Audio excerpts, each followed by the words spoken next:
नमस्कार विद्यार्थी मित्रांनो, या सेशनमध्ये आपण स्किलिंग, रिस्किलिंग आणि अपस्किलिंग ह्या काय टर्मिनॉलॉजी असते किंवा काय कन्सेप्ट आहे हे आपण शॉर्टकटमध्ये डिस्कस करू. आता बघा, जेव्हा स्किलिंग, रिस्किलिंग आणि अपस्किलिंग हे तीन आपण कंपोनंट किंवा तीन बीट बघणार आहोत त्यावेळेस आता याच्यामध्ये काय करणार, फक्त आपण कन्सेप्ट समजून घेणार आणि जिथं जिथं कुठं काही फॅक्च्युअल डेटा आहे तो कुठं कोणता लक्षात ठेवायचा एवढं मी सांगणार आहे. बाकी कन्सेप्ट आहे, बाकी म्हणजे सहज दाखल होणार आहे तो प्रश्न. फक्त आपण इथं काय कन्सेप्ट समजून घेऊ आणि जिथं जिथं काही फॅक्च्युअल डेटा जे काही लक्षात ठेवायचं आहे ते सुद्धा मी या लेक्चरमध्ये सांगणार आहे की नेमकं मेमराईज कुठं करायचं किंवा फॅक्च्युअल डेटा कुठला लक्षात ठेवायचा आणि कुठलं मेमराईज करायचं नाही किंवा काहीही लक्षात ठेवायचं नाही हे सुद्धा या व्हिडिओमध्येच मी सांगणार आहे. आता बघा, व्हाय इट इज रिक्वायर्ड, पहिले बघू की स्किलिंग, रिस्किलिंग आणि अपस्किलिंग हे का लागते आपल्याला. तर स्किल मिसमॅच आता बघा, तर इथं एक लिहिलं, according to the skill India report 2025 only 54.8 म्हणजे जवळपास किती 55% of the Indian graduates are consider employable, म्हणजे फक्त किती 55% जे ग्रॅज्युएट आहेत ते नोकरी करण्यास लायक आहेत, असं हे कोण सांगते. स्किल इंडिया रिपोर्ट 2025 मध्ये सांगितलं की फक्त 55% आपल्या इकडे जे काही पदवीधर आहेत ते नोकरी करण्यास सक्षम आहेत किंवा ज्या नोकरी करण्याच्या पात्रतेचे आहेत, बाकी 45% कुठल्याही पात्रतेचे नाहीत, हे असं कोण सांगते. स्किल इंडिया रिपोर्ट हे हे एक आकडा सुद्धा थोडासा महत्वाचा आहे की याच्यावर आला तर क्वेश्चन येऊ शकते. नंतर as per the periodic labour force survey म्हणजे PLFS म्हणून 2023-24 त्या सर्वेमध्ये काय सांगण्यात आलं की ओनली 4.1% ऑफ द पर्सन, त्याचा एज ग्रुप किती आहे 15 ते 59, receive formal vocational education and 30.6% informal vocational education, म्हणजे जे आपल्या इकडे जे काही म्हणजे फॉर्मल किंवा जे फॉर्मल व्होकेशनल एज्युकेशन हे किती 4.1%, आणि जे इनफॉर्मल व्होकेशनल एज्युकेशन आहे हे किती 30.6% लोकांनी जेवढं घेतलेलं आहे. म्हणजे हे आता आपल्याला लक्षात येते की हे कुठंतरी आकडेवारी ही व्यवस्थित नाही. मग त्याच्यामुळे स्किलिंग, रिस्किलिंग आणि अपस्किलिंग हे लागते. आता हे आपल्याला कळलं. आता बघा, याच्यामध्ये फॅक्च्युअल डेटा कोणता लक्षात आहे 54.8 म्हणजे जवळपास 55%, आणि हा किती 4.1% आणि हे 30.6%, हे तीन आकडे थोडेसे एक लक्षात ठेवण्याचा प्रयत्न करायचा. आणि म्हणजे हे थोडेसे महत्वाचे वाटतात, बाकी याच्यात काही महत्वाचं नाही. आता आपण बघू त्याच्यानंतर, थोडं क्लिअर करतो मी याला. हा. आता कन्सेप्ट बघू की स्किलिंग कशाला म्हणायचं. आता पहिला आहे त्याच्यातली टर्मिनॉलॉजी स्किलिंग. स्किलिंग नेमकं कशाला म्हणायचं बघा. स्किलिंग मीन्स हा skilling means learning new skill for the first time to get the job और परफॉर्म द जॉब रोल. म्हणजे आता बघा, साधी स्किलिंगची definition, skilling means learning new skill for the first time to get the job और perform the job role. म्हणजे हे कोणासाठी असणार, ऑब्विसली टार्गेट ग्रुप कोण असणार, फ्रेशर्स किंवा अनएम्प्लॉइड पर्सन हे टार्गेट ग्रुप आहे. कारण की आपण डेफिनेशन काय मध्ये काय लिहिलं, skilling means learning new skill for the first time to get the job, म्हणजे जे फ्रेशर्स असतील किंवा अनएम्प्लॉयड पर्सन असतील त्याच्यासाठी स्किलिंग हे कन्सेप्ट असते. म्हणजे फॉर एक्झाम्पल आता त्याचा पर्पज काय असते स्किलिंगचा, एंटरिंग द वर्कफोर्स और एंटर टू द प्रोफेशनल. कारण की हे फ्रेशरसाठी आहे किंवा अनएम्प्लॉइड पर्सनसाठी स्किलिंग टर्मिनॉलॉजी आहे ना. स्किलिंग म्हणजे काय की त्यांनी न्यू स्किल शिकायचे आहेत, कशासाठी, तर त्याला फर्स्ट टाइम जर जॉबमध्ये एंट्री करायची असेल किंवा फर्स्ट टाइम त्याला जॉब रोल परफॉर्म करायचं असेल तर त्याला नवीन स्किल शिकावं लागेल. मग नवीन स्किल त्या कॅटेगरीत कोणते टार्गेट ग्रुप असणार, तर फ्रेशर असतील किंवा अनएम्प्लॉइड पीपल असतील किंवा अनएम्प्लॉइड पर्सन असतील. तर त्याचा उद्देश काय असते की त्यांना कोणत्याही हालतीत एंटरिंग इन द वर्कफोर्स म्हणजे काय, वर्कफोर्समध्ये एंटर करणं किंवा त्यांना एंटर द प्रोफेशन किंवा त्यांना नवीन जॉब मिळवायचा असते, तर त्याच्यासाठी तो मेन पर्पज स्किलिंगचा असते. आता एक मी साधं एक्झाम्पल लिहिलं की इलेक्ट्रिशियन. आता इलेक्ट्रिशियन म्हणजे काय की an electrician learn new skill after ITF pass out. आता हे बघा, आपण टार्गेट ग्रुप कोणता आहे की फ्रेशर्स किंवा अनएम्प्लॉइड पर्सन हे टार्गेट ग्रुप आहे ना. मग आता जर ITI पास आउट झाला की तो फ्रेशर असेल, मग त्याला काहीतरी जरी त्यानं ITI मध्ये काही शिकलं, इलेक्ट्रिकल ड्राइंग शिकली असेल किंवा इलेक्ट्रिकलच्या रिलेटेड काही शिकलं असेल, तरी त्याला बेसिक वायरिंग म्हणजे बेसिक वायरिंग आणि इलेक्ट्रिकल सेफ्टी हे नवीन स्किल, म्हणजे मार्केटनुसार आता इलेक्ट्रिकल सेफ्टीचे काय स्टँडर्ड आहे किंवा बेसिक वायरिंग किंवा ॲडव्हान्स वायरिंग असेल किंवा वायरिंगच्या रिलेटेड काही नवीन स्किल आहे का. आता त्यांना म्हणजे एकदमच फंडामेंटल स्किल आयटीआय शिकलं असतं, पण तेवढ्याच्या बेसवर त्याला जॉब लागणार आहे का? तर नाही. त्याला या गोष्टी सुद्धा बेसिक वायरिंगचे म्हणजे व्यवस्थित कन्सेप्ट लक्षात आले पाहिजे. त्यासाठी त्याला काहीतरी स्किल शिकावं लागेल किंवा इलेक्ट्रिकल सेफ्टीच्या रिलेटेड काहीतरी शिकावं लागेल. तर ते हे कन्सेप्ट याला आपण म्हणायचं आहे स्किलिंग. स्किलिंग म्हणजे कोणासाठी असते की फ्रेशर किंवा अनएम्प्लॉईड पर्सन, त्याचा पर्पज काय असते की त्यांना एंटरिंग इन द वर्कफोर्स किंवा एंटर टू द प्रोफेशन किंवा नवीन जॉबमध्ये त्याला एंट्री करायची असते. तर तो पर्पज स्किलिंगचा असते. स्किलिंग कोणाला देत असतो आपण? किंवा skilling means learning new skill for the first time to get the job or perform the job role. म्हणजे हे स्किल कोणाला प्रोव्हाइड, नवीन स्किल कोणाला द्यायचं आहे? तर जे नवीन पास आउट विद्यार्थी झाले किंवा ज्याला आपण फ्रेशर म्हणतो किंवा जे अनएम्प्लॉईड पर्सन आहे त्याच्यासाठी स्किलिंग हे कन्सेप्ट आहे, हे लक्षात घ्या. त्यांनी न्यू स्किल का शिकायचे आहे? जे बेस त्यानं काय केलं की आता जर समजा एखादा फ्रेशर आहे, त्यानं काय केलं की एखाद्या आयटी असेल, डिप्लोमा असेल किंवा इंजिनिअरिंग असेल, तर त्याच्या डिग्रीमध्ये शिकलं, पण त्याला ते जे जो काही तो डिग्रीमध्ये शिकला तेवढं सफिशियंट नाही त्याला जॉब घेण्यासाठी किंवा जॉबमध्ये एंट्री करण्यासाठी. तर त्याला काहीतरी नवीन स्किल मार्केटमधलं शिकावं लागेल, म्हणजे तो त्या जॉबमध्ये एंटर करेल किंवा त्या जॉबमध्ये तो किंवा त्या वर्कफोर्समध्ये एंट्री करेल किंवा त्या प्रोफेशनमध्ये एंट्री करेल. तर ते हे लक्षात येईल ना की नवीन स्किल कोणासाठी? स्किलिंग म्हणजे काय? Skilling means learning new skill, पण कोणासाठी? To for the first time to get the job or perform. म्हणजे हे फ्रेशर्ससाठी आहे किंवा अनएम्प्लॉईड पर्सनसाठी ही स्किलिंग ही टर्मिनॉलॉजी आहे. हे लक्षात घ्या की पर्पज काय असते काय स्किलिंगचा? की त्याला एंटरिंग इन द वर्कफोर्स किंवा एंटर द प्रोफेशन किंवा gate the job first time असं आपण म्हणू शकतो. म्हणजे हे स्किलिंग आपण बघितलं की एखादा एक इलेक्ट्रिशियन आहे, तो आयटीआय पास आउट झाला, तर त्याला बेसिक वायरिंग आणि इलेक्ट्रिकल सेफ्टी याचं नॉलेज थोडंफार असणं, त्याच्यासाठी ते स्किल घेणं हे आवश्यक आहे. थोडं क्लिअर करतो हा. आता दुसरी टर्मिनॉलॉजी अपस्किलिंग. आता बघा, पहिले अपचा मिनिंग लक्षात घेऊ आपण. अपस्किलिंग मधला पहिला अप म्हणजे काय? Up means improvement or advancement or upgrade, that is improvement or advancement in the same skill area. हे लक्षात, हे हा फार महत्वाचा शब्द आहे. अपग्रेड करायचा आहे, पण कोणता एरिया त्यानं चेंज केला नाही, की सेम स्किल एरियामध्येच त्याला अपग्रेड करायचं आहे. अप म्हणजे काय? इम्प्रुव्हमेंट म्हणतो ना आपण, अप जाणे. डाऊन म्हणजे काय? की त्याला आपण म्हणतो की निगेटिव्ह डायरेक्शन जाणे. अप म्हणजे काय? इम्प्रुव्हमेंट. डाऊन म्हणजे काय? तर त्याला आपण म्हणू की प्रगती थांबणे. किंवा अप म्हणजे काय? प्रगती होणे किंवा ऍडव्हान्समेंट किंवा काहीतरी शिकणे किंवा अपग्रेड करणे, तर त्याला आपण अप म्हणतो. आता upskilling means improvement or advancement in the same skill area. ह्या महत्वाचा शब्द आहे. सेम स्किल एरिया इथं फार महत्वाचा कीवर्ड आहे. In order to grow the career. आता अपस्किलिंग कशाला म्हणलं की आपण इम्प्रुव्हमेंट किंवा ऍडव्हान्समेंट किंवा अपग्रेडेशन करायचं आहे, पण कोणत्या याच्यामध्ये? की सेम स्किल एरिया. म्हणजे जसा तो इलेक्ट्रिशियनचा आपण स्किलिंगच्या वेळेस एक्झाम्पल बघितलं, in order to grow the career. म्हणजे तो इलेक्ट्रिशियन आहे, तर त्याला जर सुपरवायझर व्हायचं असेल किंवा एखादा शिफ्ट इंचार्ज व्हायचं असेल, तर त्याला काहीतरी ऍडव्हान्समेंट करावं लागेल किंवा इम्प्रुव्हमेंट त्याच्या फील्डमध्ये किंवा त्याच्या सेम स्किल एरियामध्ये किंवा सेम स्किल फील्डमध्ये त्याला इम्प्रुव्हमेंट किंवा नॉलेज ॲडव्हान्समेंट करावं लागेल, तरच त्याचं करिअर ग्रोथ होईल, अदरवाईज होणार नाही. आता पर्पज काय आहे? Grow within the same profession. आता बघा, स्किलिंग आणि अपस्किलिंग मध्ये फरक आहे. स्किलिंग कोणासाठी होतं? न्यू पर्सनसाठी. काय पर्पज होता त्याचा? की त्यांना जॉब किंवा वर्कफोर्समध्ये एंट्री करण्यासाठी नवीन स्किल घेणे. म्हणजे तो कोण असेल?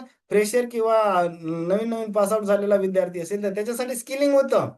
आता अपस्किलिंग कोणासाठी आहे? जो ऑलरेडी काहीतरी जॉब करत आहे, पण किंवा ऑलरेडी ज्याच्याजवळ काहीतरी स्किल आहे, पण त्याला किंवा तो जॉबमध्ये आहे किंवा त्याच्याजवळ ऑलरेडी काहीतरी स्किल आहे, ऑलरेडी जॉबला आहे. आता त्याला जर त्या जॉबमध्ये जर करिअर त्याचं वाढवायचं असेल किंवा ग्रोथ करायची असेल, तर त्याला त्या एरियामध्ये किंवा त्या फील्डमध्ये ॲडव्हान्समेंट करावं लागेल ना स्किलमध्ये किंवा इम्प्रूव्हमेंट करावं लागेल, तरच त्याचं करिअर वाढेल. आता पर्पज काय आहे? की grow within the same professional. आता एक्झाम्पल जे मागच्या आपण स्किलिंगच्या स्किलिंगमध्येच एक इलेक्ट्रिशियनचं एक्झाम्पल घेतलं होतं, तेच एक्झाम्पल आपण इथं कंटिन्यू ठेवलं. An electrician learn solar panel installation, electrical vehicle charging station setup आणि PLC programmable logic controller programming हे जर त्यानं शिकलं, तर त्याचं काय होईल? तो इलेक्ट्रिकल सुपरवायझर होईल किंवा शिफ्ट इन्चार्ज होईल. म्हणजे हे काय झालं की इलेक्ट्रिकल फील्डमध्ये आता पहिल्या स्किलिंगमध्ये त्यानं काय केलं? बघा आता इथं एक मिनिट, मी पहिली स्लाइड घेतो. स्किलिंगमध्ये त्यानं काय केलं की बेसिक वायरिंग इलेक्ट्रिकल सेफ्टी शिकला तो. आता त्याच्यानंतर त्यानं अपस्किलिंग मध्ये काय केलं की त्यानं सोलर पॅनल इन्स्टॉलेशन शिकला तो. नंतर इलेक्ट्रिकल चार्जिंग स्टेशनचा सेटअप तो त्या फील्डमध्ये शिकला. किंवा पीएलसी प्रोग्रामेबल लॉजिक कंट्रोलर त्याची प्रोग्रामिंग लॅडर डायग्राम वगैरे तो शिकला. म्हणजे त्यानं काय केलं की आता अपस्केलिंग केलं ना, म्हणजे त्याच्या स्किलमध्ये त्यानं आणखीन ऍडव्हान्समेंट इम्प्रूव्हमेंट केलेली आहे, तर त्याला आपण अपस्किलिंग असं म्हणतो. नंतर रिस्केलिंग, तिसरा टर्म रिस्केलिंग. आता री म्हणजे again or new or afresh, किंवा री म्हणजे काय पुन्हा पुन्हा ज्याला मराठीत आपण म्हणतो, किंवा री म्हणजे अगेन म्हणलं किंवा आपण त्याला न्यू किंवा अफ्रेश म्हणलं. Reskilling learning skill again but for the new job or new career path or field. आता बघा इथं सगळ्यात महत्वाचं आहे, स्किलिंग आणि अपस्किलिंग हे एकाच फील्डमध्ये असताना. स्किलिंग म्हणजे काय, तर बेसिक नॉलेज शिकायचं आहे कशासाठी, तर त्याला जॉब मार्केटमध्ये किंवा वर्कफोर्समध्ये एंट्री करायची आहे. आणि तो स्किलिंग कोण शिकत असतो, तर न्यू फ्रेशर किंवा एखादा जे अनएम्प्लॉईड पीपल आहे तो स्किलिंग करत असतो. आता दुसरी टर्मिनॉलॉजी आपण काय केलेली आहे, की सेम फील्डमध्ये किंवा सेम एरियाचं जर नॉलेज त्याला ॲडव्हान्समेंट, इम्प्रूव्हमेंट जर करायची असेल किंवा अपग्रेडेशन, तर त्याला आपण अपस्किलिंग म्हटलं. आता रिस्किलिंग वेगळं आहे. रिस्किलिंग म्हणजे काय होते, की फील्ड चेंज करायची आहे. बघा सेम फील्डमध्ये रिस्किलिंग नाही. Learning skill again but for the new job or new career path किंवा त्याला न्यू फील्ड जर असेल तर त्याला रिस्किलिंग म्हणायचं आहे. आता री म्हणजे काय, नवीन शिकायचं आहे. पुन्हा री म्हणजे अगेन किंवा त्याला न्यू म्हणायचं आहे. आता reskilling means learning new skill for the different job or new career, especially when your job is changing or no longer in demand. जर तुमच्या सध्याच्या जॉबला डिमांड नसेल किंवा तुम्हाला नवीन जर जॉब नवीन फील्डमध्ये शिफ्ट व्हायचं असेल, तर त्या केसमध्ये रिस्किलिंग ही लागणार आहे. फॉर एक्झाम्पल जसं आपण स्किलिंगमध्ये सुद्धा इलेक्ट्रिशियनचंच मी एक्झाम्पल कन्सिडर केला. नंतर अपस्किलिंगमध्ये सुद्धा मी इलेक्ट्रिशियनचंच एक्झाम्पल कन्सिडर केला. आणि इथे सुद्धा रिस्किलिंगमध्ये सुद्धा मी इलेक्ट्रिशियनचंच एक्झाम्पल कन्सिडर केलं. पण रिस्किलिंगमध्ये हे लक्षात घ्या, आता याला फील्ड चेंज करायची आहे. फील्ड का चेंज करायची आहे, की त्याला जॉब चेंज करायचा आहे. किंवा त्याच्या फील्डमध्ये आता लिहिलं ना आपण नो लॉंगर इन डिमांड, त्याच्या फील्डमध्ये त्याला फार जास्त डिमांड नाही. तर त्याचा मूळ असा झाला की आता त्याला फील्ड चेंज करायची आहे. मग आता इलेक्ट्रिशियन लर्न, मग काय करणार तो इलेक्ट्रिशियन, आता फील्डच्या सोडून दुसऱ्या फील्डचं नॉलेज घ्यायचं ना, त्याला त्याचा फील्ड सोडवायची आहे कारण की त्याच्या फील्डमध्ये त्याला जास्त डिमांड नाही. मग तो काय करणार, कम्प्युटर नेटवर्किंग शिकायचा प्रयत्न करणार किंवा प्रोग्रामिंग शिकायचा प्रयत्न करणार, ज्याने तो सॉफ्टवेअरमध्ये एंट्री करेल. किंवा रिन्युएबल एनर्जी प्रोजेक्ट मॅनेजमेंट हे शिकणार. आता हे सगळं त्यांनी काय केलं, की अदर दॅन दुसऱ्या फील्डचं नॉलेज घेतलं. कारण की तिथं जर दुसऱ्या फील्डचं नॉलेज घेतलं, दुसऱ्या फील्डचं नॉलेज काय घेतलं, कारण की त्याचा जो काही जॉब होता सध्याचा, की त्याला फारशी डिमांड नव्हती. म्हणून त्यानं काय केलं, की नवीन स्किल घेतलं. त्याला रिस्किलिंग म्हणलं आपण. रिस्किलिंगचा पर्पज काय असते, की change the profession or field. त्याला त्याची फील्ड किंवा त्याला तो इलेक्ट्रिशियन होता ना जो पहिले, आपण स्किलिंग आणि अपस्किलिंगच्या वेळेस आता त्याला इलेक्ट्रिशियन राहायचं नाही. त्याला कम्प्युटर नेटवर्किंग मध्ये जायचं, नेटवर्किंग इंजिनियर बनायचं किंवा त्याला सॉफ्टवेअर इंजिनियर बनायचं किंवा रिन्युएबल एनर्जी इंजिनियर बनायचं. तर तो काय करणार, यातलं कोणतं तरी नवीन स्किल शिकणार. तर या कन्सेप्टला आपण रिस्किलिंग म्हणतो. रिस्किलिंग म्हणजे काय, आता बघा तीनचे पर्पज. स्किलिंगचा पर्पज काय असते, पहिले जो आपण टर्मिनॉलॉजी बघितली ना, स्किलिंगचा पर्पज काय असते, की एखाद्या जॉबमध्ये एंट्री करणे किंवा एखाद्या वर्कफोर्समध्ये एंट्री करणे, हा स्किलिंगचा पर्पज होता. नंतर अपस्किलिंगचा पर्पज काय होता, की म्हणजे त्याच फील्डमध्ये त्याला ॲडव्हान्समेंट किंवा अपग्रेडेशन करायचं. कशासाठी, तर त्याचं करिअर ग्रोथ होण्यासाठी तो मेन पर्पज होता. कशाचा, अपस्किलिंगचा होता. रिस्किलिंगचा पर्पज काय आहे, की त्याला आता फील्डच चेंज करायची आहे कारण की त्याच्या फील्डमध्ये फार डिमांड नाही असं त्याला आढळलं. तर रिस्किलिंगचा पर्पज काय, change in the profession or field. त्याला त्याची फील्ड चेंज करायची आहे. मग फील्ड चेंज करायची आहे म्हणल्यावर काय, कारण ते अदर दॅन फील्डचं नॉलेज, म्हणजे जसं त्यानं कम्प्युटर नेटवर्किंग शिकण्याचा प्रयत्न करेल, प्रोग्रामिंग शिकण्याचा, कारण की तो सॉफ्टवेअरमध्ये जाईल. नेटवर्किंग, कम्प्युटर नेटवर्क, तो नेटवर्किंग इंजिनियर बनेल. नंतर रिन्युएबल एनर्जी प्रोजेक्ट मॅनेजमेंट जर शिकला तो रिन्युएबल एनर्जी इंजिनियर बनेल. म्हणजे आता त्याला काय केलेलं आहे, त्यानं रिस्किलिंग केलेलं आहे. री म्हणजे काय, की लर्न अगेन किंवा न्यू स्किल. आता न्यू स्किल कशासाठी शिकायचं आहे त्याला, की त्याला त्याची करिअर फील्ड किंवा त्याचा करिअर पाथ चेंज करायचा आहे. आता पाथ काय चेंज करायचा की त्या फील्डमध्ये त्याला नो लॉंगर इन डिमांड, म्हणजे फार जास्त दिवसाचा त्याला त्याच्या फील्डमध्ये डिमांड नाही, त्याच्यामुळे हे गोष्टी आल्या. हे रिस्किलिंग कन्सेप्ट समजली असेल तुम्हाला. आता पुढचा कन्सेप्ट नंतर एक आलेला आहे रिस्किलिंग रिव्हॉल्युशन. आता हे रिस्किलिंग रिव्हॉल्युशन काय आहे? Reskilling revolution means large scale global movement to teach a new skill to the people so that they can adapt the changing job or technology. म्हणजे आता जर आपण बघितलं तर आता असं चालते का या जमान्यात एकच स्किल घेतलं ते जिंदगीभर वापरायचं, तसं नाही. टेक्नॉलॉजी किंवा जॉबची रिक्वायरमेंट कंटिन्यू चेंजेस आहे. मग त्याच्यासोबत आपल्याला म्हणजे त्याच्यासोबतच आपल्याला सुद्धा स्वतःमध्ये चेंज करायचं असेल तर ते चेंज करण्यासाठी हे रिस्किलिंग रिव्हॉल्युशन आली. मग हे इनिशिएटिव्ह कोणाचा होता? It is the initiative of world economic फोरमचा होता आणि त्यांनी 2020ला हा इनिशिएटिव्ह चालू केला, रिस्किलिंग रिव्हॉल्युशन. आता ते काय, व्हाय इट इज नीड, याची गरज का? तर automation and AI are changing job. Automation आलं तर त्याच्यामध्ये काय, रोबोटिक्स आले. आता रोबोटमध्ये एकदम ॲडव्हान्स रोबोट आले. नंतर इंडस्ट्री 5.0 पर्यंत म्हणजे कोलॅबोरेशन पर्यंत आलं. ह्युमन आणि रोबोटचं कोलॅबोरेशन, त्याला कोलॅब म्हणतो आपण. नंतर आर्टिफिशियल इंटेलिजन्समुळे सुद्धा जॉब कंटिन्यू चेंज होत आहे. तर ही ज्या चेंजिंग द जॉब किंवा चेंजेस द टेक्नॉलॉजी त्याच्यासोबत त्या एम्प्लॉईना जुळून घेण्यासाठी हे रिस्किलिंग रिव्हॉल्युशन आलं. आता main goal of reskilling revolution काय होता?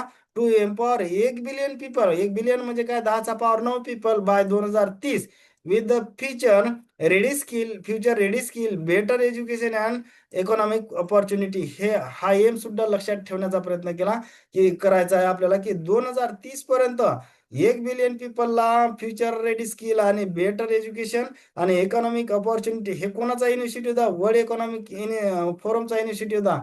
कधी सुरू केला? तर 2020ला. आता India is one of the founding member of this reskilling revolution. म्हणजे भारत सुद्धा याचा एक फाउंडर मेंबर आहे. तर त्याच्यामुळे आपण काय करू, फक्त लक्षात काय काय गोष्टी ठेवणार आहेत. वर्ल्ड इकॉनॉमिक फोरमनं 2020ला हे रिस्किलिंग रिव्हॉल्युशन चालू केलं आणि त्याचं टार्गेट काय होतं की 1 बिलियन पीपल. 1 बिलियन म्हणजे काय, 10 चा पॉवर 9 एवढे पीपल 2030 पर्यंत विथ त्याला काय, future ready skill, better education आणि इकॉनॉमिक ऑपॉर्च्युनिटी हे प्रोव्हाइड करणं, एवढं त्याच्यामध्ये टार्गेट ठेवण्यात आलं. आणि भारत सुद्धा त्याचा एक फाउंडर मेंबर आहे. त्याच्यामुळे हे रिस्किलिंग रिव्हॉल्युशन एक आपण थोडं लक्षात ठेवायचा प्रयत्न करू. होप करतो की बऱ्याच गोष्टी समजल्या असतील तर चॅनलला लाईक, सबस्क्राईब आणि शेअर करायला विसरू नका. थँक्यू.